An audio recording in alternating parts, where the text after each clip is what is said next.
silah Adikrama ing Raja Sukodana. Nanging Sintanjung, kowe tumindak apa karo Sang Prabu Silah Adikrama? Wonten dalan sewu Kang Mas. Piye? Wonten kados punapa?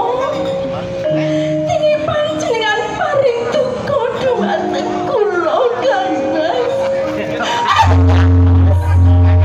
Urung tak duduh iki, ora tak duduh kaget kowe.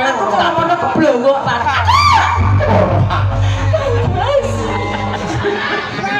Sintanjung, Katibalan Kang Mas. aku ninggalake sinawing pemandi putri ing kepateyan ing wanci dalu. Kowe kondo tresna karo Sang Prabu Silah Adikrama. Apa bener? Sewu Kang Mas. Sinten ingkang ngendikan kados mekaten?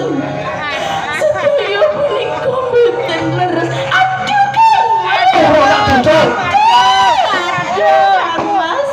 Sintanjung, ayu rupamu, manis menger lambemu, ning kebak wisa atimu wae. Ayo. Dalam sewu Kang Mas. Sedaya punika mboten leres Kang Mas. Ya, yen kowe ora ngakoni, tampani iki. Ayo. Mangke rumiyin Kang Mas.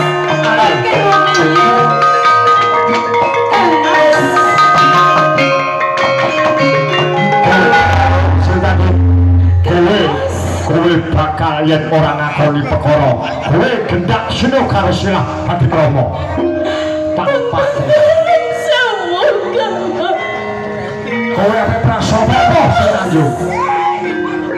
Kula derek ulun Kang Mas. Yen to mangke kula sedo. Lah kula kudu sengir utawi ames. Terus kula wanita lamaran nanging Kang Mas. Piye Sintanjung?